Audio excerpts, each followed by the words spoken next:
আজকে তোমাদের সকলের কাছে আমার একটা প্রশ্ন আছে। বলুন মহারাজ।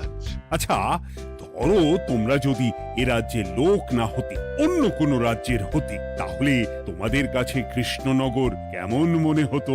মহারাজ, এক কথায় বলতে গেলে সমৃদ্ধ শক্তিশালী রাজ্য। বেশ, তা হঠাৎ এমন প্রশ্ন মহারাজ?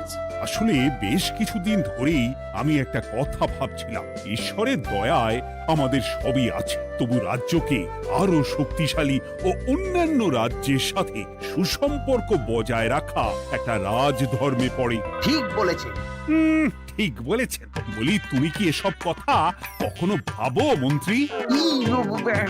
হ্যাঁ, মানে আগে মানে রোজ না, কিন্তু কখনো সখনো বোধহয় ভেবেছিলাম। কবে শুনি?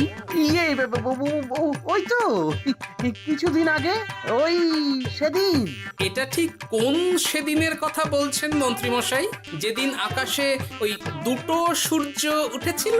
তোমাকে সবকিছুতে ফোড়ন কাটতেই হবে না গোপাল, হ্যাঁ? কি আর করি বলুন, আপনার কষ্ট যে আর সহ্য হয় না। যাই হোক, মুদ্রা কথা হলো, এসব কথা মাথায় রেখে এখন আমাদের কিছু করা উচিত। কিন্তু কি করা উচিত সেটা আমি ঠিক বুঝতে পারছি না। এই একটা করে রসগোল্লা খাওয়ালে কেমন হয়? এই, তুমি থামবে? মহারাজ, আমার কাছে একটা উপায় আছে। 10 দিনের একটা মিলন মেলার আয়োজন করলে কেমন হয়? খুব বাজে হবে। একটা মেলা কত ঝামেলার কাজ সেটা বোঝো? একেই কত খরচ, তার উপর আবার অনেক লোক। মোটেই না, এটা তো দারুণ বুদ্ধি দিয়েছো গোপাল। এমন কিছুই তো চাইছিলাম। দূর, আর সবকিছুই আমার বিপক্ষে মনে হয়। দিনটাই খারাপ, আমি বরং চুপই থাকি। তাহলে সবাই শোনো, 1 সপ্তাহ পর কৃষ্ণনগর এক বিরাট বড় মিলন মেলার আয়োজন করছে, আর তার জন্য লোকজনকে নিমন্ত্রণ করার কাজ দেখবে গোপাল। যথা আজ্ঞা মহারাজ। আর মন্ত্রী, ভালো করে শুনে রাখো, মেলা প্রাঙ্গণ সাজানো, ঠিকঠাক নিরাপত্তা, এসব তোমার দায়িত্ব। আচ্ছা, কিন্তু বলছিলাম যে সবকিছু ভালো করে করতে গেলে খরচও তো। ওসব নিয়ে তোমাকে চিন্তা করতে হবে না। যত খরচই হোক আমাকে বলো, আমি দেব। আরে বাস, তো দারুণ ব্যাপার। এই ফাঁকে যদি কিছু আমারও লাভ হয়ে যায়, তাহলে গিন্নির গলার হারটার কিছু একটা করতে পারবো। বেশ, তাহলে প্রত্যেকে নিজেদের কাজ শুরু করে দাও।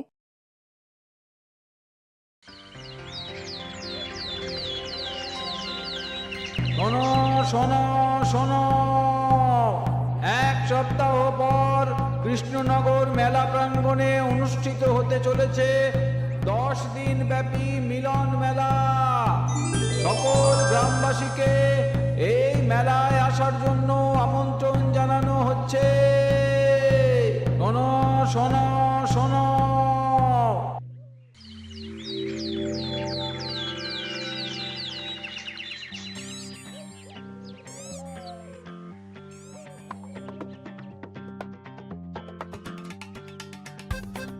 বাহ বাহ বাহ, ঠিক যেমনটা চেয়েছিলাম তেমনটাই হয়েছে। আর এসব কিছুর জন্য আমি গোপালকে ধন্যবাদ জানাতে চাই।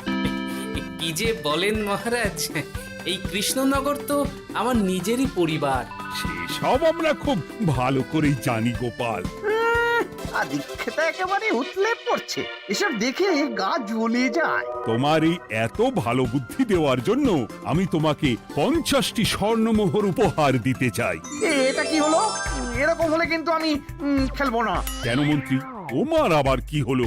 আমিও তো মেলার আয়োজন করেছি, তাহলে গোপাল একা কেন উপহার পাবে? সে তো মেলার জন্য অনেকেই কাজ করেছে, কিন্তু আসল বুদ্ধিটা তো দিয়েছে গোপালই। মন্ত্রী মশাইয়ের বোধহয় খুব হিংসা হচ্ছে। ঠিক আছে মহারাজ, আপনি বরং এই উপহার সকলের সাথে ভাগ করে দিন। না গো, কোনো ভাগ চাই না। তোমার উপহার তুমিই রাখো। যত সব।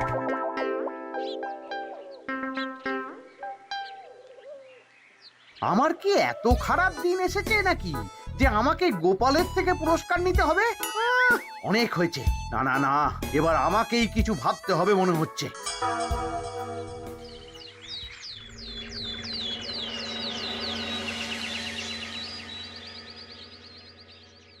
আমার আমার সব শেষ হয়ে গেল গো, সব শেষ হয়ে গেল। এবার এবার আমার কি হবে? মহারাজ, মহারাজ কিছু একটা করুন, মহারাজ কিছু একটা করুন। চিন্তা করো না, আমি দেখছি যারা দোষী তারা শাস্তি পাবেই। কি শুরু হলো বলো তো হঠাৎ করে? এত বড় বড় চুরি ডাকাতি হয়ে গেল, অথচ কেউ কোনো টেরই পেল না। হ্যাঁ মহারাজ, আসলে রাতের বেলা যখন সবাই ঘুমিয়ে থাকে তখন এই চুরি ডাকাতিগুলো হয়, তাই কেউ কোনো শব্দ পায় না। ভালো করে অনুসন্ধান করো, যে বা যারা এই কাজ করছে তাদের যত তাড়াতাড়ি সম্ভব ধরে ফেলতে হবে, নইলে তো আমাদের প্রজাদের অনেক ক্ষতি হয়ে যাচ্ছে। হ্যাঁ মহারাজ, আপনি কোনো চিন্তা করবেন না। কোথায় আনন্দ করে সব প্রজারা মেলা ঘুরবে তা নয়, আবার এই উটকো ঝামেলা। একটা কথা বলছি, কিছু মনে করবেন না। আসলে এই ঝামেলার কারণ হলো গোপাল। আমি ঠিক জানতাম কোনো না কোনো ভাবে আপনি আমাকে দোষ দেবেন। সত্যি তো, এসবের সাথে গোপালের কি সম্পর্ক? ওরই তো সম্পর্ক আছে মহারাজ। মেলা শুরু হলো আর তার সাথে চুরি ডাকাতিও। আর যদি গোপাল মেলার বুদ্ধিটা না দিত তাহলে রাজ্যে এত চুরি ডাকাতিও বাড়তো না। মানছি মন্ত্রী মশাই, মেলার বুদ্ধিটা আমার, কিন্তু মেলার নিরাপত্তা রক্ষা তো আপনার দায়িত্ব ছিল। যদি মেলা থেকেই এই ঝামেলা শুরু হয় তাহলে তো আপনার কাজেও ফাঁক আছে। মুখ সামলে কথা বলো গোপাল। আহ, তোমরা একটু থামবে? এখন নিজেদের মধ্যে ঝামেলা করার সময় নয়। সবাইকে একসাথে কাজ করে আসল চোর ডাকাতদের ধরতে হবে, তারপর বোঝা যাবে কার দোষ ছিল আর কার নয়। আগে মহারাজ।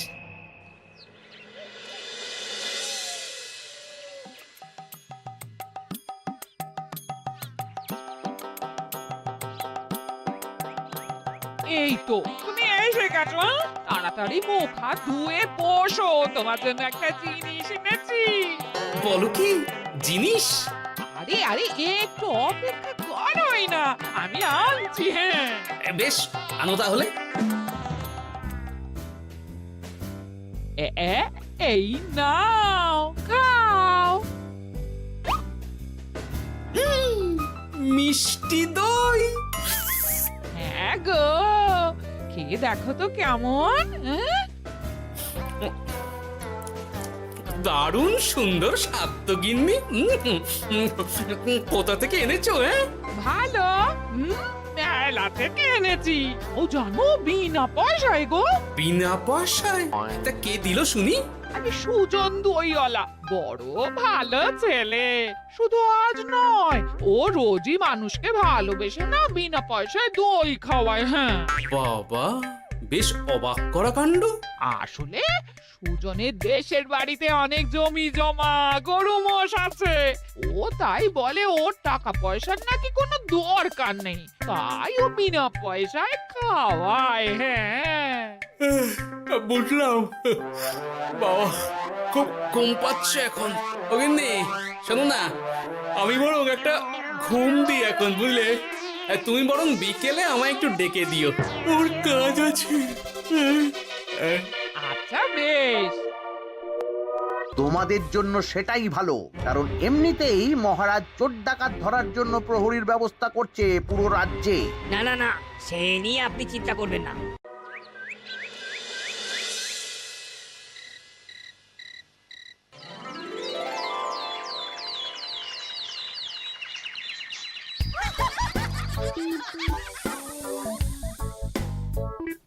কই গো, ওরে আর কতক্ষণ ঘুমোবে? সকাল তো হয়ে গেল। সে কি গিন্নি, সকাল? তোমাকে যে আমি কতবার বললাম আমাকে বিকেলে ডেকে দেবে। তা বলি কবেকার বিকেল? গতকালে না আজকে? তা তোমার বুদ্ধিতে কি বলে গিন্নি? আমার বুদ্ধি নিয়ে কথা বলো, আগে নিজের ঘুমকে দেখো। গতকাল বিকেল থেকে ডেকে ডেকে গলা ব্যথা হয়ে গেল, কিন্তু ওনার ঘুম আর ভাঙে না। হতেই পারে না। পারে না? ওদিকে কাণ্ড দেখো, রাতের খাবার পর্যন্ত পড়ে আছে। হ্যাঁ আজব কাণ্ড। যাই হোক, অনেক দেরি হয়ে গেছে বুঝলে, আমাকে এক্ষুনি রাজসভার জন্য বেরোতে হবে।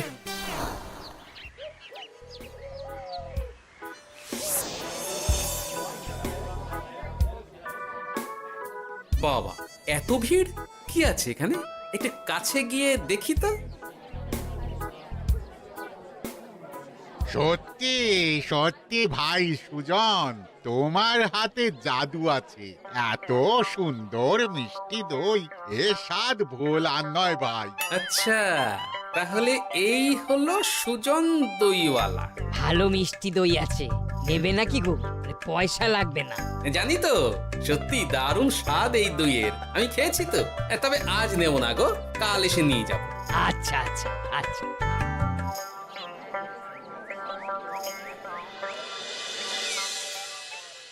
আর কোনো নতুন খবর পেলে ওই ডাকাতদের ব্যাপারে? না মহারাজ, এখনো ঠিক ধরতে পারিনি। ওরা বোধহয় বুঝতে পেরে গেছে যে আমরা খোঁজ করছি। মহারাজ, আমার মাথায় একটা নতুন বুদ্ধি এলো। রাতের বেলা করে সব বাড়িতে পাহারা দেওয়া শুরু করলে কেমন হয়? সব চুরি তো রাতেই হচ্ছে। আরে, এ তো দারুণ বুদ্ধি।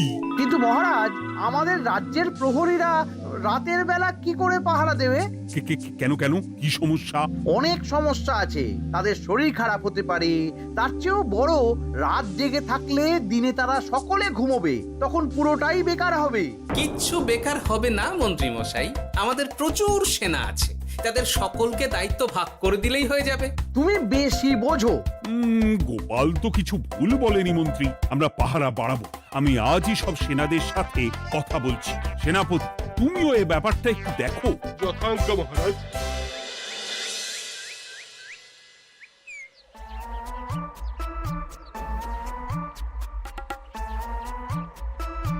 চোর ডাকাতদের ধরার জন্য যদি একটা সূত্রের হদিশ পাওয়া যায়, তাহলেই কেল্লা ফতে। কিন্তু সেটাই পাওয়া যাচ্ছে না বলেই এত সময় লাগছে। আরে, ওটা মন্ত্রী মশাই মনে হচ্ছে না? আড়ালে দাঁড়িয়ে এরকম কার সাথে কথা বলছে? এবার আমি যা বলছি ভালো করে শোনো। আজ রাতে মেলার পিছনের দিকে যে মাঠটা আছে সেখানে চলে এসো। বাকি কথা ওখানেই হবে। এই জায়গা নিরাপদ নয়। বেশ রহস্যজনক ব্যাপার। মেলার পিছনের মাঠ বলল না? রাতে আমাকেও দেখতে হবে কি হয় সেখানে।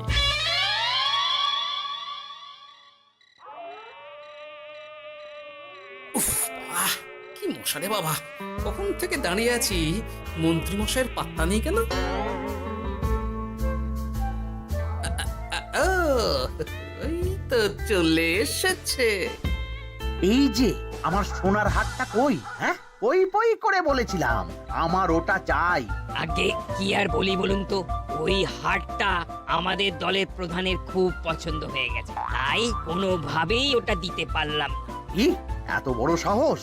আমার বলার পরেও তুমি এরকম করলে? বড় ভুল হয়ে গেছে মন্ত্রী মশাই, এবারের মতন ক্ষমা করে দিন, আর হবে না, এই কথা দিচ্ছি। তোমাদের জন্য সেটাই ভালো, কারণ এমনিতেই মহারাজ চোর ডাকাত ধরার জন্য প্রহরীর ব্যবস্থা করছে পুরো রাজ্যে। না না না, সে নিয়ে আপনি চিন্তা করবেন না। আমাদের ধরা পড়ার কোনো সুযোগই নেই, কারণ যে পরিমাণ ওষুধ আমি আমার দইতে মিশিয়ে দিই, সেটা একবার যে খাবে মরার মতন ঘুমোবে। বাহ বাহ বাহ, সে তো খুব ভালো। করো করো। তার কোনো নতুন খবর পেলে? মেলা তো শেষের দিকে। হ্যাঁ, পেয়েছি। পাশের গ্রামের বলরাম নামে এক বড় মহাজন আছে। পরশু তার মেয়ের বিশাল ধুমধাম করে বিয়ে। শেষ একটা বড় দান মারতে পারলেই আপনার আমার দুজনেরই শান্তি। আচ্ছা, এই ব্যাপার তাহলে। এসব কিছুর পেছনে মন্ত্রী জড়িত। এইবার বুঝতে পারছি কেন রাতের পাহারাতে ওনার এত আপত্তি ছিল। কিন্তু ওই লোকটা কে? ঠিক আছে, এখন যাও, একটু সাবধানে কাজ করো, আর আমার পাওনাটা ঠিকঠাক দিও, কেমন? সে কি সুজন দইওয়ালা? এবার আমার কাছে পুরো ব্যাপারটা পরিষ্কার হয়ে গেছে। না, কালই মহারাজকে সব জানাতে হবে, আর এদের হাতে নাতে ধরার জন্য একটা উপায় ভাবতে হবে।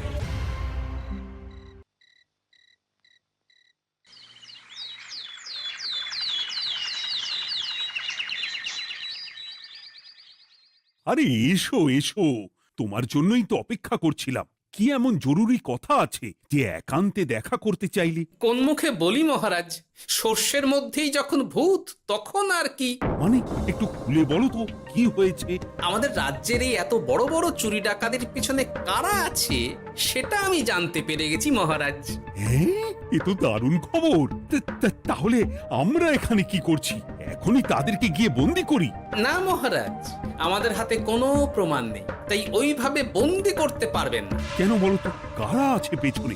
সেটা আপনি নিজের চোখেই দেখে নেবেন পরে। তবে এটা জানিয়ে রাখি, আমাদের মন্ত্রী মশাইও যুক্ত আছেন। কি? আমাদের মন্ত্রী? এত বড় বিশ্বাসঘাতকতা! আমি এখনই নিজের হাতে ওকে বন্দি করতে চাই। না না না না মহারাজ, সেটা করলে বাকি ডাকাতদের ধরতেই পারবেন না। তাহলে উপায়? আমি জানতে পেরেছি এই ডাকাতদের পরের নিশানা হলো পাশের গ্রামের বলরাম মহাজনের বাড়ি। বলরাম মহাজন? কাল তোর মেয়ের বিয়ে, আমাদেরও তো নিমন্ত্রণ আছে সেখানে। তাহলে তো আরোই সোনায় সোহাগা। শুনুন মহারাজ, আমার মাথায় দারুণ এক বুদ্ধি এসেছে। সে কি? হ্যাঁ, আপনি কোনো চিন্তা করবেন না, আমি শুধু যা বলছি সেটা করুন, বাকিটা আমি সামলে নেব। তবে দেখবেন যেন মন্ত্রী মশাই এসবের কিচ্ছুটি টের না পায়। বেশ বেশ বেশ।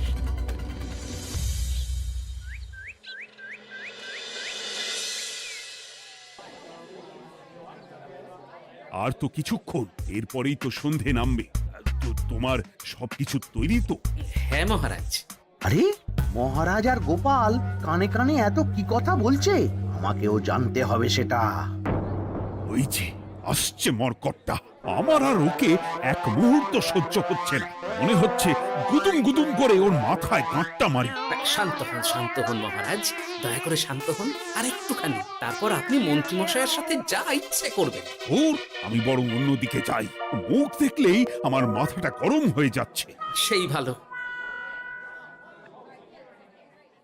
কি হলো ব্যাপারটা? যাই হোক, আর তো কিছুক্ষণ, তারপর আমার বিশাল লাভ হবে।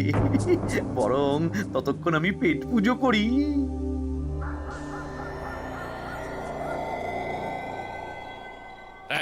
যা যা দামি জিনিস আছে সব দিয়ে দে। এই তো খেলা শুরু। এবার আর আমায় পায় কে? ও বাবা, এরা আবার কারা? সত্যি গোপাল দারুণ চাল চেলেছে। এই তোমরা এখানে কি করতে এসেছো? কেন, তোমরা যা করতে এসেছো? ডাকাতি? এমন তো কোনো কথা ছিল না। কার দলের লোক তোমরা? মন্ত্রী মশাইয়ের দলের লোক। এই রে, কি বলছে সব? কোথায় কোথায়? এই মন্ত্রী মশাই, এই কি বলছে এরা? আপনি দু নৌকোয় পা দিয়ে চলছে, আমরা থাকতে আপনি আরো এক ডাকাতের দলের লোককে ডেকেছেন। কি মন্ত্রী? শেষে কিনা তুমি? কি খেয়েছে রে, আর বোধহয় বাঁচতে পারবো না। কই, চুপ কেন? বলুন, মন্ত্রী মশাই সোনার হার ডাকাতি করে আপনাকে দেওয়ার জন্য এখানে ডেকেছেন। কি সোনার হার? আমাকেও তো একই কথা বলেছে।